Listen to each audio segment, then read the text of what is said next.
Olá, meus queridos irmãos e irmãs, nós estamos aqui reunidos para fazermos a nossa primeira pregação neste tempo da Quaresma, que é um tempo tão importante para que nós possamos parar e ouvir a Deus. Iniciemos invocando a Santíssima Trindade. Em nome do Pai, do Filho e do Espírito Santo. Amém. As nossas reflexões serão baseadas no cardeal Cantalamessa, ele que é o cardeal que prega para o Papa desde o tempo do Papa João Paulo II. Então é o pregador oficial para o Papa e também para a Cúria Romana, que são os cardeais. Faz uma reflexão muito boa e tenho certeza que vai ajudar muito a cada um de nós. Que nós possamos participar de corações abertos para recebermos então essa pregação, essa palavra que vem ao nosso encontro. E o tema trabalhado por ele é: retorne a si mesmo. A verdade habita no homem interior, de Santo Agostinho. Então vamos voltar para dentro para encontrarmos Deus dentro de nós. A verdade habita dentro do homem interior. Então esse vai ser nosso tema desse retiro espiritual quaresmal deste ano que nós estamos participando. Vamos então pedir a presença da Nossa Senhora, a Virgem do Silêncio, para que possa interceder a Deus diante de nós, para que nós aprendamos a fazer com ela o silêncio para ouvir a Deus. Façamos todos juntos. Nossa Senhora do Silêncio, pedimos hoje a sua intercessão, para que neste tempo de Quaresma possamos silenciar a nossa mente e o nosso coração para ouvirmos a voz de Deus. Amém.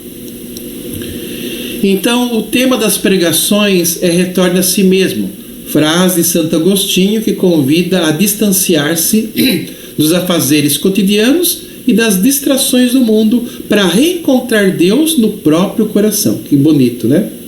O convite de Santo Agostinho a voltar à própria interioridade é extraído da obra A Verdadeira Religião e exorta a encontrar tempo e espaço para Deus, a fim de ouvi-lo e despojar a si mesmo. Olha o objetivo, né?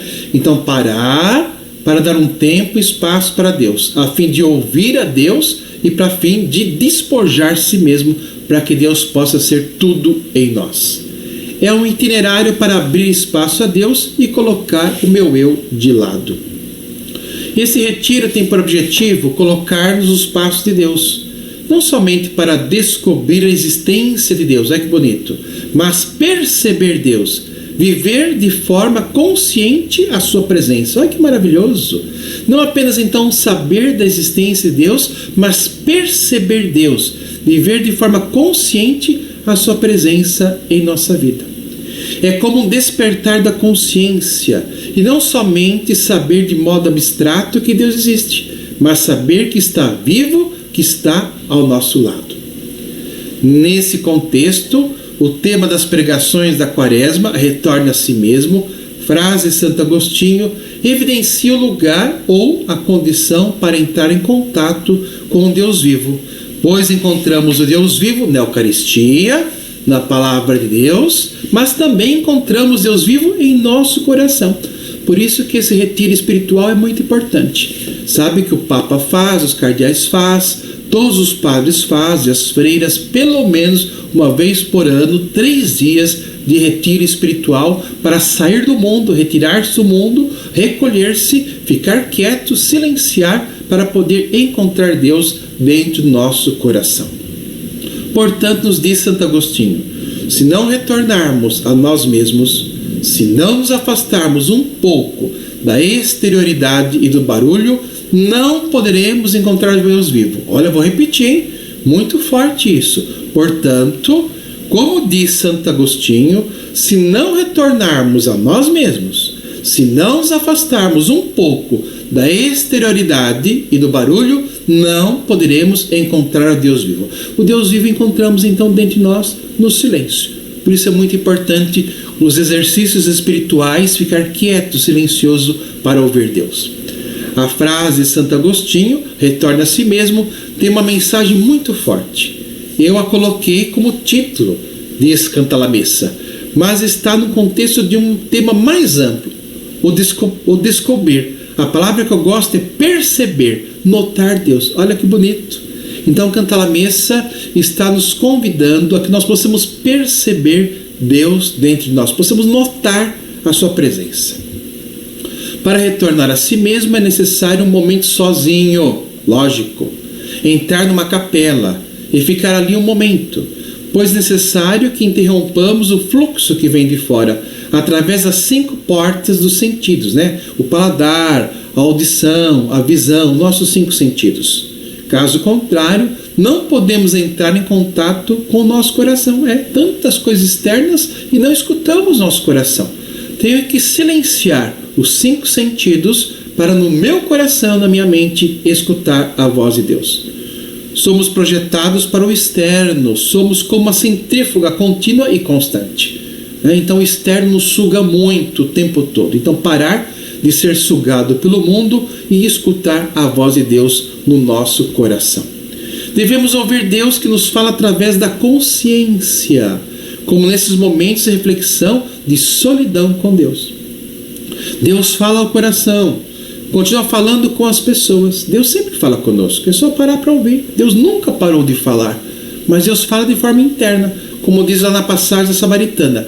Deus é espírito, e Deus fala de espírito e em espírito, né? Deus é espírito, de verdade. Então de espírito para espírito que Deus fala conosco. Se dermos a Ele um pouco de tempo e espaço, o Espírito Santo inspira.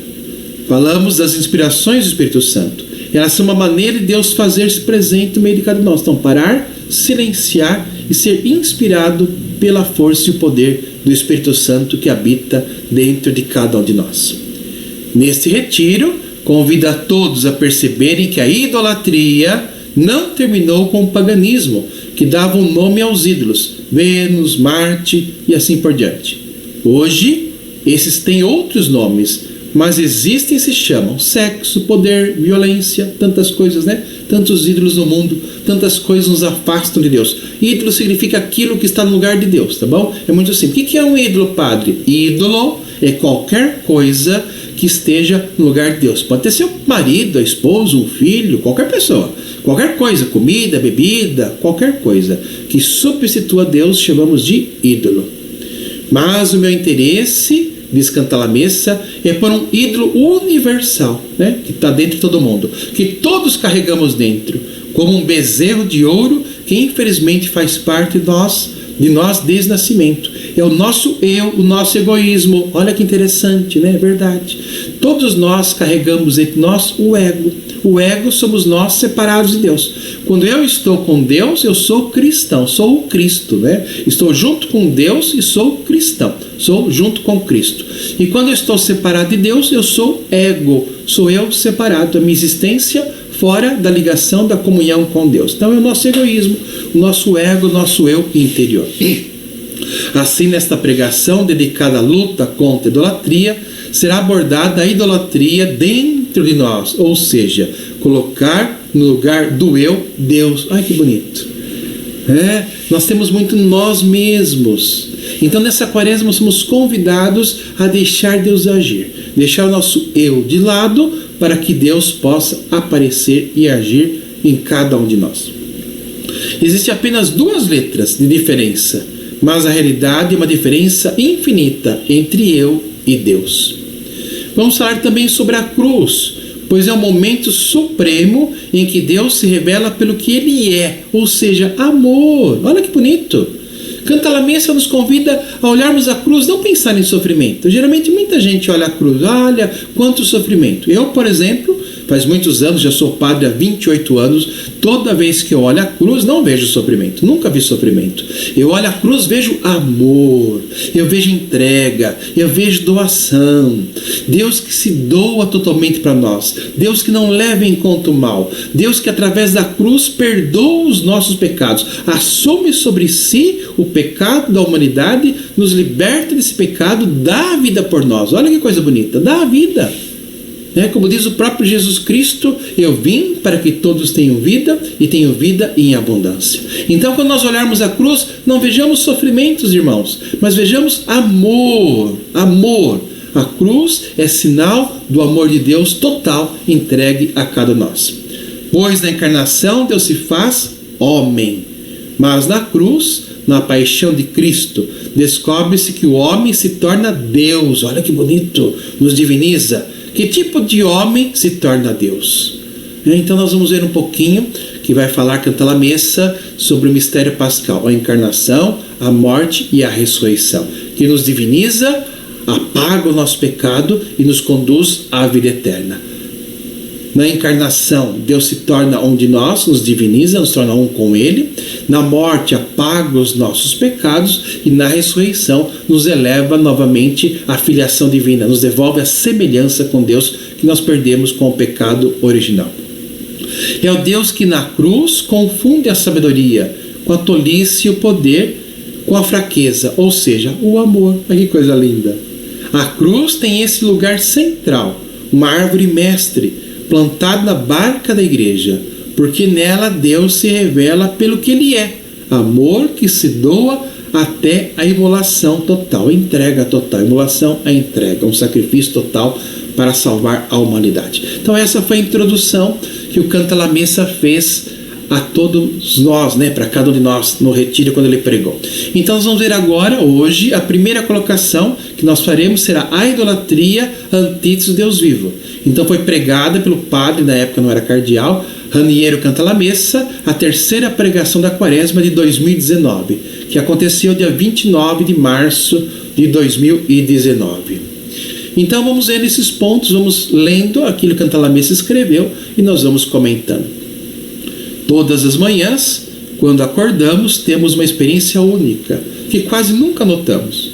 Durante a noite, as coisas à nossa volta existem.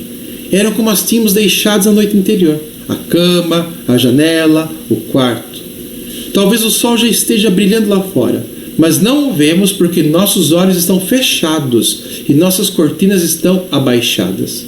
Só agora, quando acordo, é que as coisas começam ou voltam a existir para mim, porque me dou conta delas, as percebo. Antes era como elas não existissem, como se eu não existisse. A mesma coisa acontece com Deus. Ele está sempre ali. Nele nos movemos, respiramos e somos, disse Paulo aos atenienses. Mas geralmente isso acontece como no sono, sem que nos demos conta. O espírito também precisa de um despertar, um aumento da consciência, tá certo? É isso que nós temos que fazer. Então esse retiro espiritual quer nos dar de novo essa consciência que Deus está vivo dentro de nós, agindo em cada um de nós. É por isso que a Escritura nos exorta tantas vezes a despertar do sono. Acorda, vós que dormis, despertai dos mortos e Cristo vos iluminará. Agora é tempo de vos despertar do sono. O Deus vivo da Bíblia é assim definido para distinguir dos ídolos, que são coisas mortas, tá? Então, porque muitas pessoas chamam Deus? Não, Deus é o Deus vivo. É o Deus da Bíblia, um Deus vivo que existe de verdade e vivo que atua. Não os deuses mortos, que são os ídolos. É a batalha que une todos os livros do Antigo e do Novo Testamento.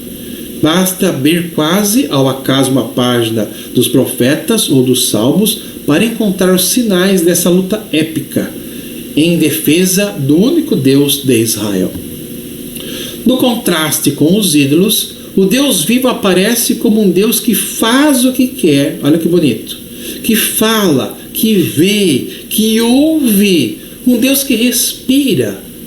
O sopro de Deus também tem um nome na Escritura, é o chamado de Ruach Yahvé, o Espírito de Deus. Olha que bonito, Ruach, o Espírito de Deus. É o sopro de Deus que Deus soprou sobre Adão quando ainda era um simulacro de argila, um pouquinho de argila de barro, e Deus sopra sobre ele, sopra o seu Ruach, sopra sobre ele o seu Espírito, e o barro se torna um ser vivente. É o Espírito de Deus, a força de Deus que age em cada um de nós. É o sopro que o ressuscitado soprou sobre os discípulos na noite da Páscoa. Soprou sobre eles e disse: recebei o Espírito Santo. Quer dizer, está renovando. Com esse gesto na Páscoa, o que Jesus Cristo está fazendo é renovando a criação, tá certo? Como é que surgiu a criação? Deus soprou o Espírito sobre o barro e surgiu a vida, surgiu a humanidade.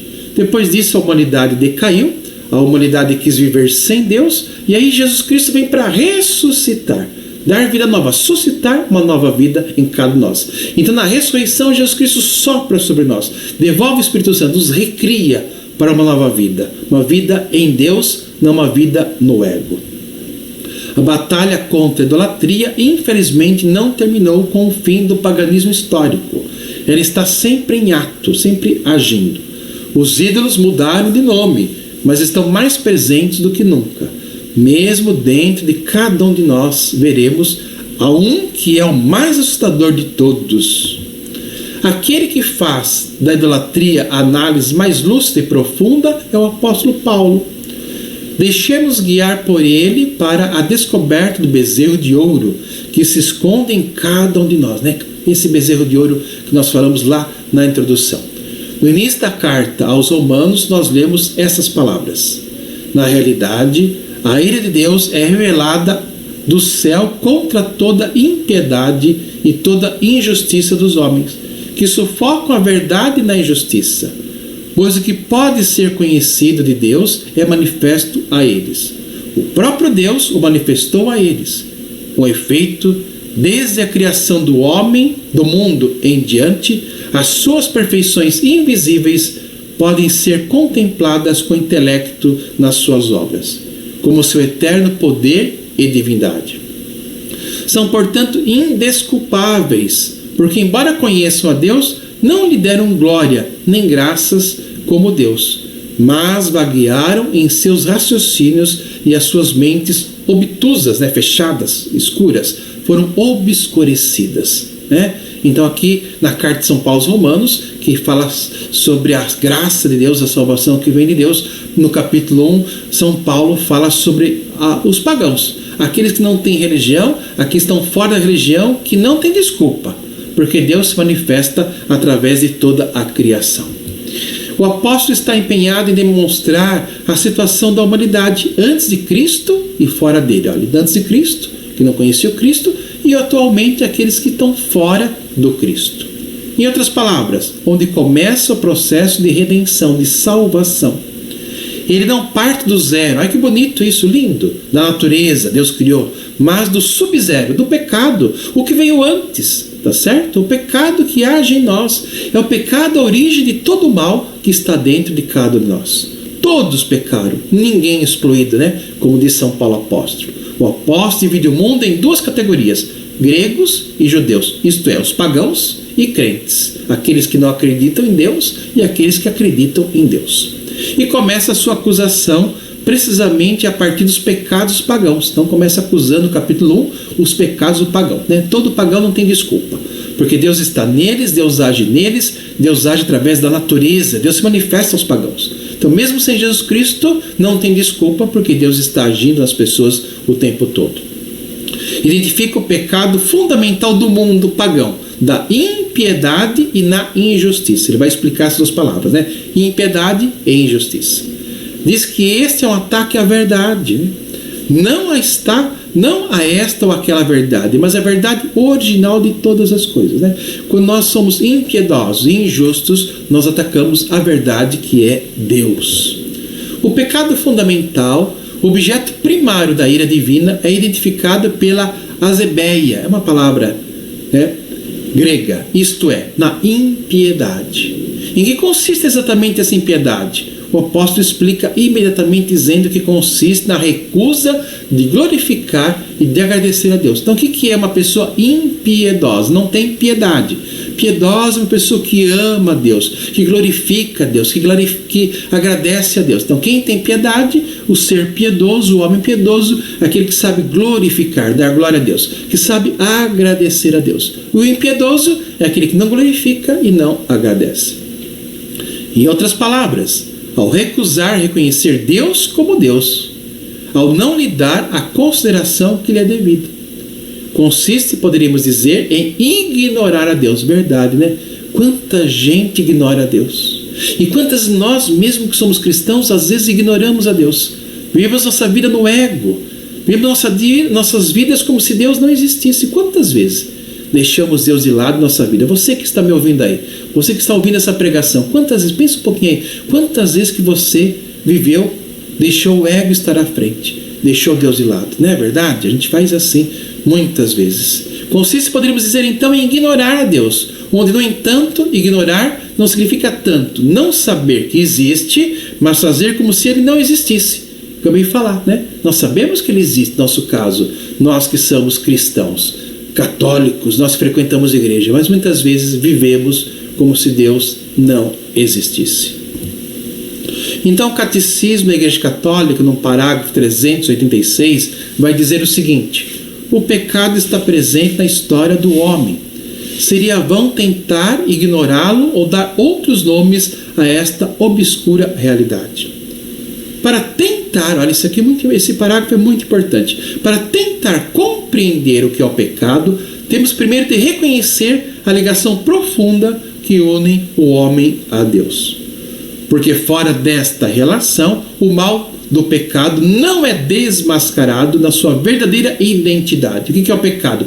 De recusa e oposição a Deus, embora continue a pesar na vida do homem e na história. Quer dizer, qual é o verdadeiro pecado? Que nós recusamos Deus, nos opomos a Ele. É verdade. Então nós entendemos que Deus nos criou nele, unidos a Ele, para vivermos nele, lá no paraíso. Por isso está aqui em verdinho, né? Ligação profunda que une o homem a Deus. Então tem que entender essa ligação profunda do homem com Deus, como Deus nos criou unidos a Ele, para entender o que aconteceu na separação, no pecado. E o parágrafo 1033, que fala sobre o inferno, né? Então vamos entender um pouquinho essa questão. Não podemos estar unidos a Deus, olha lá, certo? Que falou da união, se não fizermos livremente a opção de amá-lo. Tem que ser livre, espontâneo. Deus não pode obrigar ninguém a amar, porque é amor. O amor não obriga, o amor não cobra, o amor simplesmente ama. O amor é entrega, o amor é doação, o amor é livre, o amor é entrega total, tá bom? Ele deve ser assim, que a gente possa fazer livremente, entregar nosso coração, tá bom? A Deus. Morrer em pecado mortal, sem ter se arrependido dele e sem acolher o amor misericordioso de Deus, significa ficar separado do Todo-Poderoso para sempre, por nossa própria opção livre. E este estado de autoexclusão definitiva da comunhão com Deus e com os bem-aventurados, que se designa com a palavra de inferno. Olha, então está definindo o inferno, tá certo? Então, vamos ler de novo. Não podemos estar unidos a Deus no amor, se não fizermos livremente a opção de amá-lo. Amor somente livremente. Morrer em pecado mortal, que eu vou explicar daqui a pouquinho, sem ter arrependido dele, do pecado cometido, e sem acolher esse amor de Deus que nos ama. Mesmo um pecado mortal, a gente chama de mortal porque leva à morte, mas leva à morte não porque o pecado é tão grave. Ele é grave sim, mas não é a gravidade, porque não há pecado tão grave que Deus não perdoa. Deus perdoa tudo, mas ele é mortal porque me conduz à morte, porque faz com que eu não aceite o amor de Deus. Se não aceita o amor de Deus, não aceita a remissão, não aceita o perdão dos pecados trazido por Jesus na cruz, então não posso ser salvo. Significa ficar separado do Todo-Poderoso para sempre, eternamente separado, por nossa própria opção livre. Tem que entender isso. Deus não manda ninguém para o inferno. Jesus Cristo não manda ninguém para o inferno. O Espírito Santo não manda ninguém para o inferno. Nem o diabo. O diabo é o tentador. Ele te tenta. Vem cá, fica separado de Deus. Faz isso, faz aquilo. O diabo é o tentador. O diabo é o sedutor. Mas o diabo, nem ele, tem o poder de nos levar para o inferno. Então quem é que pode conduzir para o inferno, padre? Somente eu. Entendeu? Deus não vai mandar ninguém para o inferno. O diabo não tem poder de mandar ninguém para o inferno. Sou somente eu, por livre e espontânea vontade, que desejo ficar separado de Deus, do Todo-Poderoso. Tá? Então sou eu. Então pode ver só. Por isso que a gente estava detectando nosso inimigo lá, meu ego. Porque o meu ego pode me condenar à morte eterna. E é este estado, porque não é lugar, tá certo? Não é lugar. Ninguém morre e vai para o inferno. É um estado de espírito. Vamos lembrar os 3 estados da água, né? A água pode ser sólida, o gelo. A água pode ser gasosa, a nuvem, o vapor. E a água pode ser líquida, a água da torneira. É a mesma água. Se eu analisar o gelo, se eu analisar a água que sai da torneira, se eu analisar a nuvem, as 3 são iguaizinhas. Quimicamente são iguais, não muda nada. São estados diferentes. A mesma água em estados diferentes. Tá certo? Então é um estado de espírito. Né? Então, se fosse comparar assim, céu, inferno e purgatório, seria isso. É o que eu falo, né? Assim, para gente entender. Então, se eu estou no estado de gelo, inferno. No estado líquido, eu estou no purgatório. Estado gasoso, eu estou na situação de céu. Tá? São 3 estados da mesma pessoa, da mesma situação. E esse estado de autoexclusão, eu que me excluo, automóvel, caminha sozinho, move sozinho, tá bom? Então, auto significa por conta própria. Então, eu que faço, tá bom? Não foi Deus, não foi o diabo que me tentou, mas fui eu que não quis. Então, eu me auto-excluí. A auto-exclusão definitiva, porque excluídos de Deus já estamos, né? Nós estamos aqui separados de Deus, estamos vivendo nesse planeta separados de Deus. Então, excluídos já estamos de Deus. Nós afastamos dele, mas é definitiva, para sempre, né? Aí não tem mais jeito, não tem mais volta, né? Da comunhão com Deus, os com bem-aventurados, os que estão no céu, os bem-aventurados, que se designa com a palavra de inferno. Então, quais são as 3 condições, né, para nos condenar para o inferno? Segundo a definição, quais são as condições para se condenar ao inferno?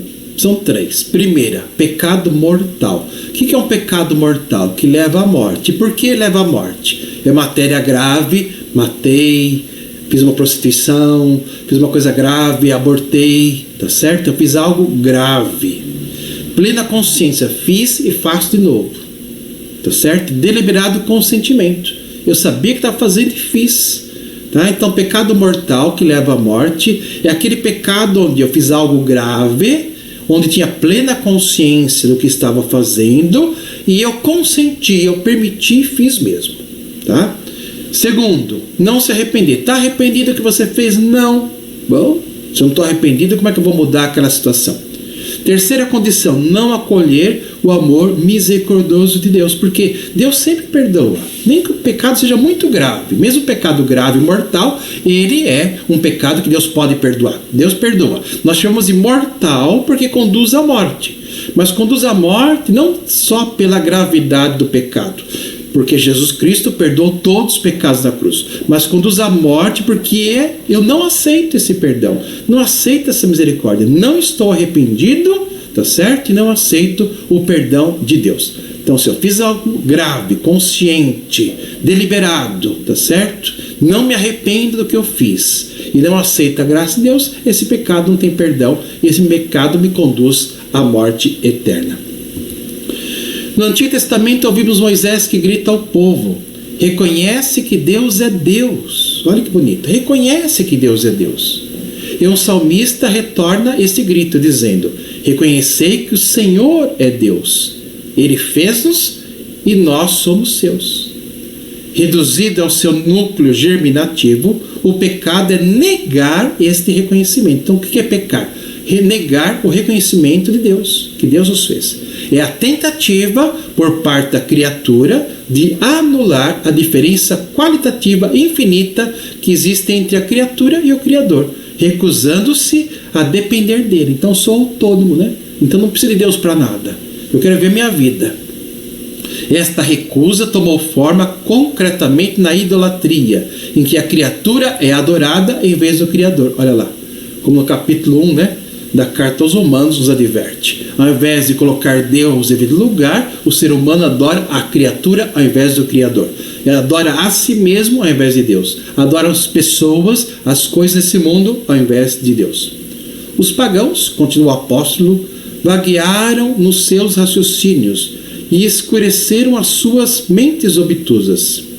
Como se declararam sábios, tornaram-se loucos e mudaram a glória de Deus incorruptível com a imagem e a figura do homem corruptível, dos pássaros, quadrúpedes e répteis. Eu troco Deus pelas essas coisas, faço imagens pagãs, faço imagem, esse é o meu Deus. Que absurdo! Troca algo imortal, eterno, poderoso por criaturas, por coisas.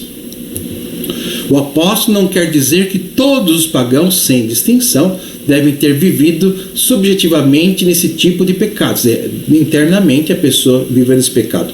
Mais tarde ele falará de pagãos que se tornaram aceitos a Deus, seguindo a lei de Deus escrita em seus corações. Então não é porque eu falo os pagãos, são todos os pagãos, tá certo? Mas aqueles que não acolheram a Deus. Ele só quer dizer qual é a situação objetiva do homem diante de Deus depois do pecado. Quer dizer, o que aconteceu objetivamente com a gente após o pecado original. O pecado criado reto, né? O homem criado reto, no sentido físico de ereto e no sentido moral de justo, com o pecado tornou-se curvo, isto é, dobrado sobre si mesmo. Isso que é importante. Eu dobro sobre mim mesmo. Eu sou Deus da própria vida. Eu me curvo para mim. O mundo gira ao meu redor.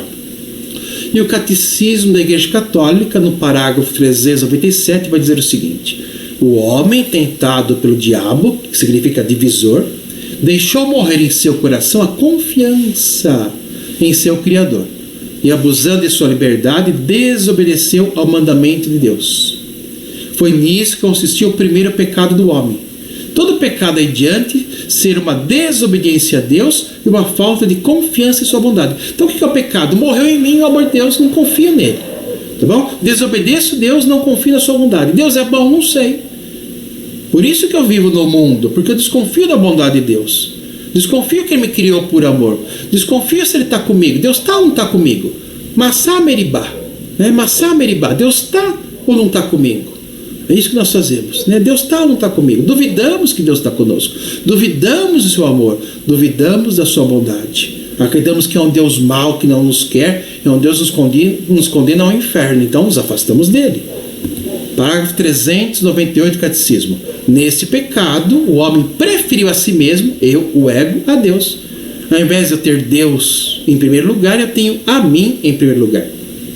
E com isso menosprezou Deus. Deus está menosprezado. Está prezado, mas em segundo plano. Menosprezado, menor. Optou por si mesmo contra Deus. É o inimigo agora.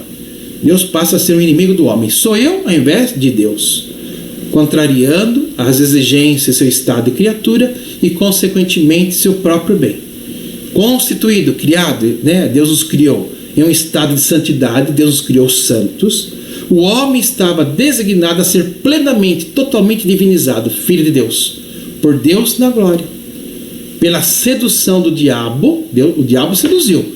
Adão e Eva caiu na tentação porque quis, tá bom? Não foi o diabo que fez, foi o ser humano que permitiu a sedução.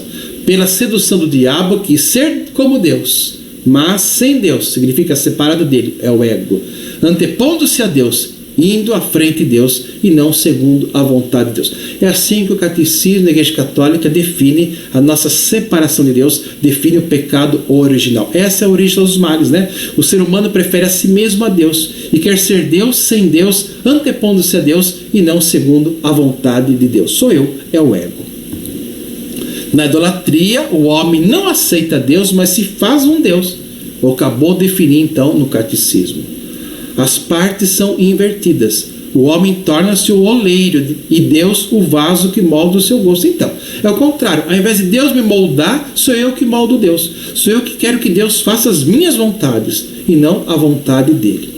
Em tudo isto há uma referência, pelo menos implicitamente, ao relato da criação. Né? Dessa forma que acontece. Ali se diz que Deus criou o homem à sua imagem e semelhança. Aqui se diz que o homem trocou por Deus a imagem e a figura do homem corruptível. Ao invés de Deus, colocou uma imagem do ser humano. Em outras palavras, Deus fez o homem à sua imagem, agora o homem faz Deus à sua imagem. Olha, isso é muito forte. Vou ler de novo, hein? Presta atenção. Em outras palavras, Deus fez o homem à sua imagem, agora o homem faz Deus à sua imagem, é o que fazemos.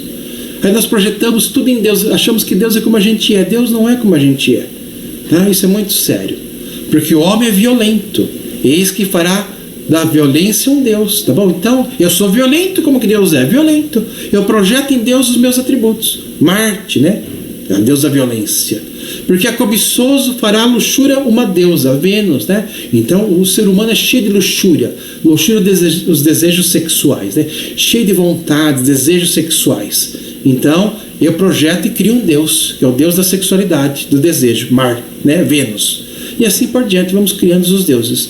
Faz de Deus a projeção de si mesmo. Tu és esse homem de São Paulo, né? Sou eu? É você mesmo. Está nos acusando, né? Apontando o dedo no nariz. É um convite à conversão. Seria fácil mostrar que esta é também a situação em que, de certa forma, nos encontramos, né? Todos nós, não é apenas o pagão. Nós encontramos muitas vezes nessa situação. no Ocidente, do ponto de vista religioso, e a partir da qual o ateísmo moderno começou com a famosa máxima de Feuerbach: não foi Deus quem criou o homem à sua imagem, mas foi o homem que criou Deus à sua imagem. Olha que é forte, olha, vou repetir de novo. Não foi Deus quem criou o homem à sua imagem, mas foi o homem que criou Deus à sua imagem. Feuerbach é um filósofo, né? Então esse pensamento, observando um pouco as pessoas, fomos nós que criamos Deus de uma forma horrível, porque é um Deus que não é o Deus verdadeiro. Em certo sentido, temos de admitir que esta afirmação é verdadeira, verdade. A maioria prega um Deus que não é Deus, porque prega um Deus horrível, baseado na sua imagem, né? Na nossa imagem. Sim, Deus é verdadeiramente um produto da mente humana. O problema, porém, é saber de que Deus se trata. Certamente não é o Deus vivo da Bíblia, mas apenas um substituto. É um ídolo que nós criamos, que a humanidade criou. Isso é o que o apóstolo Paulo faz conosco. Depois de nos ter arrastado atrás dele numa justa indignação e horror perante a impiedade do mundo, passando do primeiro capítulo ao segundo capítulo da sua carta, como se de repente se tivesse voltado para nós, né, os cristãos, os católicos, repete-nos: tu és aquele homem. Olha, então não apenas os pagãos são assim, mas nós que frequentamos a igreja também muitas vezes nos comportamos desta forma. O reaparecimento nesse ponto do termo indesculpável, anapologetos, usado acima para os pagãos, não deixa dúvidas sobre a intenção de Paulo. Enquanto julgavas aos outros, ele vem dizer: te condenavas a ti mesmo. O horror que concebeste para com a idolatria é hora de voltá-lo contra si próprio. Então, na verdade, é assim, né? Eu sempre faço muita pregação sobre a carta de São Paulo aos Romanos. No primeiro capítulo, ele mostra o ser humano fora de Deus, os pagãos, que os pagãos rejeitam a Deus e acusam, faz uma listinha. A gente vem na primeira carta, é verdade, tudo isso é verdade. Capítulo 2 fala: você é igualzinho. Você vem na missa, você frequenta a igreja, você é católico, mas pratica as mesmas coisas. Então, capítulo 2, São Paulo vem nos mostrar que nós muitas vezes nos comportamos na própria igreja como os pagãos, né? É uma acusação. É isso que está falando aqui. Então, canta a missa para cada um de nós. No decorrer do capítulo 2, revela-se como judeu, que aqui, porém, é tomado mais do que qualquer outra coisa como um tipo. O judeu é o não pagão, né? O não pagão, conforme Romanos 2, capítulo 2, versículos de 9 a 10. É o homem impiedoso e crente, que, fortalecido pelos seus princípios e na posse de uma moral revelada, julga o resto do mundo e, julgando, sente seguro. É o que nós chamamos da síndrome do fariseu. Então, eu venho na igreja, eu participo, eu celebro, eu pago o dízimo, eu sou bonzinho. Os outros não vêm na igreja, não participam, vão todos para o inferno. Isso é dessa forma. Então, me acho muito bom, muito certo, acho que eu faço a vontade de Deus, acredito que eu amo todo mundo e acabo condenando os outros. E não é verdade. Mesmo nós que participamos da igreja, não é verdade? Alguns dizem assim: olha, amigos mesmo dá para contar no dedo, são 5 amigos. Então a sexta pessoa está fora. Então nós conseguimos amar poucas pessoas, né? Amigos de verdade são 5, quer dizer, a gente consegue amar poucas pessoas. Então, mesmo nós que frequentamos igreja, mesmo nós que participamos, mesmo nós que somos catequista, ociária, ministro, mesmo nós que somos padres, mesmo nós que pagamos o dízimo, quer dizer, mesmo nós que somos crentes, por isso que falou aqui, cometemos a impiedade. Porque também nós falhamos muito, nós erramos muito, nós não conseguimos amar como Deus pede. Então, como é que nós dizemos que nós somos melhores que os outros? É a síndrome do fariseu. Eu sou bom, eu faço, então vou para o céu. O outro não faz, vai para o inferno. Isso é falso. Por isso que Jesus Cristo combate o tempo todo o farisaísmo. É o que Jesus Cristo mais combate. Se você pegar todo o evangelho, o que ele mais combate é o farisaísmo. Então não sejamos fariseus, tá bom? Que todo mundo, principalmente agora na quaresma, sempre quaresma, é um tempo propício para isso. Reconheça o seu pecado, seja humilde. Eu sou pecador. Eu sou impiedoso como os pagãos também são impiedosos. Também cometem impiedade. Também tenho falhas, também tenho erros. Tá certo, faço muita coisa boa, mas também faço muita coisa ruim. Tá bom? Então não sou melhor do que ninguém. Então não vou condenar o outro, porque eu não sou melhor do que ninguém. Nesse sentido, o judeu é cada um de nós, tá certo? Então, do jeito que São Paulo fala, quem é aquele judeu lá? Somos nós, sou eu, é você, que vai na missa, que participa, E olha que o Cantalamessa está falando para quem? Para o Papa Francisco. Somos nós, Papa Francisco. Você é esse judeu, Papa Francisco. Vocês cardeais são esses judeus. E o que o Papa Francisco diria na sua humildade? É verdade, eu sou assim mesmo, entendeu? Papa Francisco reconhece que é pecador. Quanta bondade nesse homem, muita bondade. Quanta coisa boa nesse homem, no Papa Francisco, muita coisa boa. Mas ele reconhece que tem pecado também. Por isso que o Papa Francisco não acusa ninguém. Não se acha melhor do que ninguém, mas se acha igual a todos. Orígenes dizia até mesmo que na igreja são os bispos, olha lá, sacerdotes e diáconos, que são visados por essas palavras opostas. Ou seja, os guias, os mestres, somos cada um de nós no dia de hoje. O próprio Paulo experimentou esse choque quando, como fariseu, se tornou cristão. E por isso pôde agora falar com tal certeza e mostrar aos crentes o caminho para sair do farisaísmo. Ele desmascara a estranha e frequente ilusão das pessoas piedosas e religiosas de se considerarem protegidas da ira de Deus, somente porque têm uma ideia clara do bem e do mal, conhecem a lei e ocasionalmente sabem como aplicá-la aos outros. Quer dizer, eu entendo, eu conheço, eu participo, eu vou na missa, eu sou melhor que os outros. Não é verdade. Bom, então no capítulo 1 vai dizer São Paulo: o mal atinge todas as pessoas que são pagãs, verdade. Mas no capítulo 2, vocês que são da igreja, vocês que frequentam, vocês que participam, o mal age da mesma forma. Ninguém é melhor do que ninguém. Por isso que em seguida vai anunciar a graça. Então fala assim, então tanto os pagãos como os judeus, como os cristãos hoje precisam da graça de Deus. Nós seremos salvos, não por nossos méritos, mas nós seremos salvos unicamente pela graça de Deus. Enquanto no que se refere a si mesmos, pensam que o privilégio de estar ao lado de Deus, ou, em todo caso, a bondade e a paciência de Deus, que conhecem bem, fazem uma exceção para eles, né? Então eu sou puritano e os outros não prestam. Aplicamos tudo isso para nós cristãos, dado que, como dissemos, o adversário de Paulo não é tanto os hebreus como o povo, mas o homem religioso no geral. Sou eu, é você, somos todos nós, tá bom? E no caso específico, os assim chamados judeus cristãos. Há uma idolatria oculta que mina o homem religioso.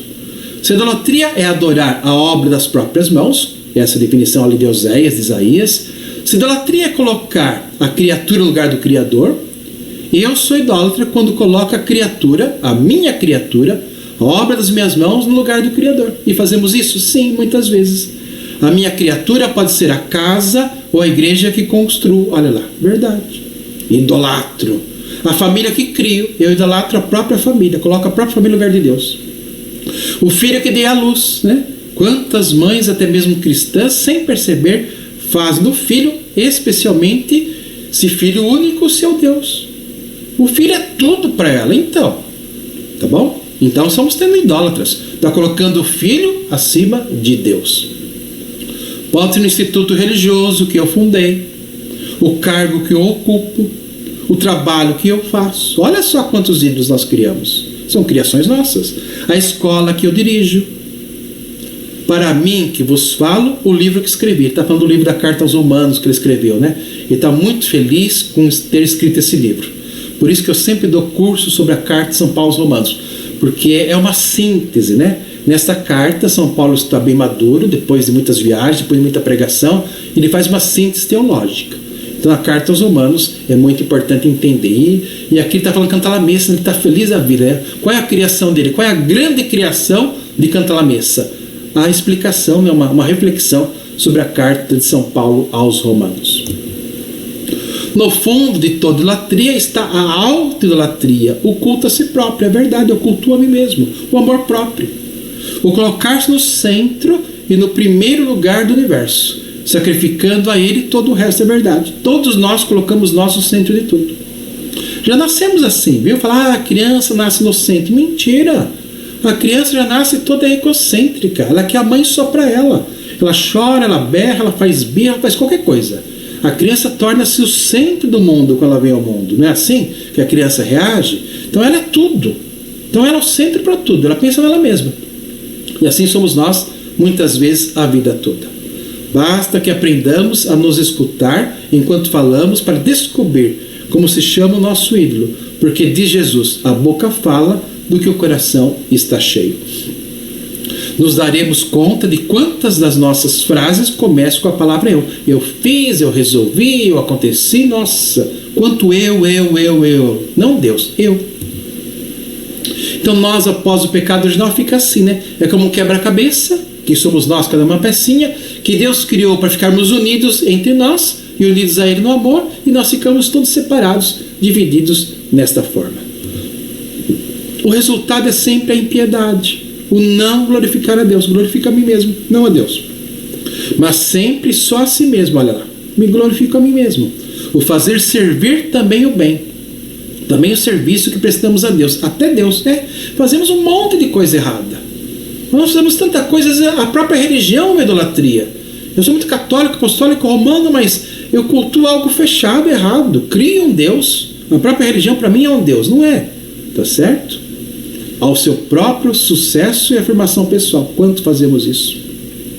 Muitas árvores altas têm o talo, uma raiz central que desce perpendicularmente debaixo do caule e torna a planta firme e inabalável. Até que não se coloque o machado naquela raiz, pode-se cortar todas as raízes laterais, mas a árvore não cai. Aquele lugar é muito estreito, não há lugar para dois. Ou há o meu, eu, ou há o Cristo, entendeu? É o que nós fazemos. Então, só tem lugar para um. E quem é esse um? Eu, ao invés de ser o Cristo. Talvez, voltando a mim próprio, estou pronto nesse momento, né, nesse retiro espiritual, nesse momento, essa reflexão, nessa quaresma. Então, talvez, voltando a mim próprio, estou pronto nesse momento para reconhecer a verdade, ou seja, que até agora eu tenho vivido para mim mesmo, não é verdade? Que eu também estou envolvido no mistério da impiedade, todos nós. Por isso que a salvação é apenas dada como graça por Deus. O Espírito Santo convenceu-me do pecado. Olha só, o Espírito Santo convenceu-me. Inclusive o catecismo vai definir assim: qual é a função da igreja? Qual é a função do Espírito Santo na igreja? Nos convencer quanto ao pecado. Porque se eu reconheço que sou pecador, reconheço que preciso do perdão. Se eu reconheço que sou pecador, preciso do perdão, recorro a quem? A Deus. Para me perdoar, para me salvar, para dar vida eterna. Então, a função do Espírito Santo na igreja, como disse o catecismo que define isso, é a função de convencer-nos do pecado. Começa para mim o milagre sempre novo da conversão. Se o pecado, como nos explicou Agostinho, consistiu em voltar-se a si mesmo, a conversão mais radical consiste em endireitar-nos e voltar-nos a Deus. Não podemos fazer um decurso de um sermão ou de uma quaresma, né? Tem que ser a vida toda. Mas podemos pelo menos tomar a decisão séria de o fazer. E isso já é de alguma forma para Deus, como se tivéssemos feito. Eu me proponho. Depois dessa quaresma, então, depois dessa pregação, estou enxergando tanta coisa em mim mesmo. Então eu quero me propor a ser diferente. Eu quero me propor a mudar. Quero me propor a colocar Deus no centro da minha vida e não eu mesmo ser o centro da própria vida. Se eu me coloco do lado de Deus contra o meu eu, serei seu aliado, aliado de Deus, tá certo? Serão dois então, combatendo contra o mesmo inimigo, e a vitória está assegurada, porque Deus vai vencer e vai me salvar. O nosso eu, como um peixe arrancado de suas águas, ainda pode mover-se e debater-se por um pouco, mas está destinado a morrer. O ego morre, para ficar eu. Mas não é uma morte, mas um nascimento. Quem quiser, isso exatamente, essa frase é fantástica. Quem quiser salvar a sua vida, ficar no ego, o eu separado de Deus, vai perdê-la. Mas quem perder a sua vida por minha causa, minha vida no ego, não outra vida, a vida que eu fiz separada de Deus, encontrá-la. Isso aqui é fundamental, viu? Essa frase, gravem bem, é fundamental. Vou ler de novo. Quem quiser salvar a sua vida, ficar eu separado de Deus, eu ego, eu dono do próprio nariz, vai perdê-la. Mas quem perder a sua vida, deixar de ser eu ego, para ser um com Deus, por causa de Jesus Cristo, vai encontrá-la. Na medida em que o homem velho morre, olha que bonito, o novo homem nasce em nós, criado segundo Deus em justiça e verdadeira santidade. Justiça e santidade. O homem, ou melhor, ou mulher, que todos nós secretamente queremos ser. Quais as consequências, então, dessa separação? Isso aqui, né, muito importante entender. Primeiro, quando o homem se sente separado de Deus, não encontra mais o lugar que lhe foi designado na criação. Deus o procura, Deus o chama. Onde estás? Mas ele não é localizado porque não está mais no lugar onde deveria estar. Não se sente mais unido a Deus. Quem se autoconvenceu que é preferível administrar a vida por conta própria, separado de Deus, quem julga poder proclamar a sua independência de Deus, quem pretende construir o seu próprio mundo, quem se isola em seu egoísmo, este não considera Deus como seu amigo, mas encara-o como um adversário, a ser temido, evitado, mantido à distância. É isso que fazemos. Então Deus é um Deus horrível. Por isso que muita gente não vem na igreja, porque vê Deus um horror. Então não quero desse Deus, joga fora. Nem na igreja vem. Encaram como um tirano, né, que ameaça a sua independência e a sua liberdade. Ouvi o barulho de seus passos no jardim e tive medo, disse ele, e se escondeu, né, assustado. Adão e Eva lá no jardim. A segunda consequência é o distanciamento, a separação dos irmãos. Primeiro eu separo de Deus, depois eu separo dos irmãos. Adão acusa Eva e esta põe a culpa na serpente. Os que se veem separados se incriminam mutuamente, são responsáveis pelas próprias desgraças, agridem-se, odeiam-se, não é verdade? A separação torna os homens inimigos uns dos outros. A terceira consequência, a separação, é a destruição de quem se separou, a própria destruição. A gente se destrói a gente mesmo. Quem se afasta de Deus julga ter finalmente descoberto o caminho que conduz à felicidade. Agora sim, vou ver eu, tô dando meu nariz, curtir minha vida, igual a parábola do filho pródigo, né, que sai para curtir a vida sem Deus. Mas ao invés, depois da separação, sentiu-se nu, desprotegido, como os animais ou como os escravos, despojados da liberdade. A última consequência é a destruição das relações harmoniosas com todo o universo criado, com as criaturas, com as coisas todas, né? Na origem de cada pecado está sempre a serpente, a separação.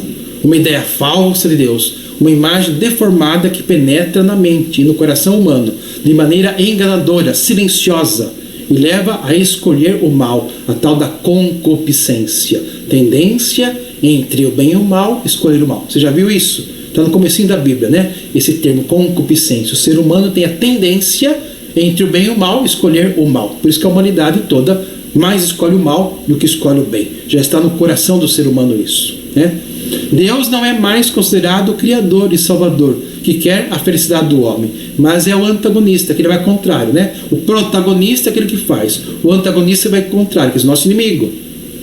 É aquele que impõe limites, obrigações, proibições, obstáculos. Esse Deus é detestável. É melhor livrar-se dele, ou melhor, de eliminá-lo. Vamos acabar com Deus, né? Quanta gente que pensa em acabar com Deus. Quanta gente. Quantas e quantas pessoas que não querem saber de Deus. Às vezes a gente também, dentro da vida, os problemas, esse Deus não quero mais saber. Quantas vezes nós vemos Deus como inimigo?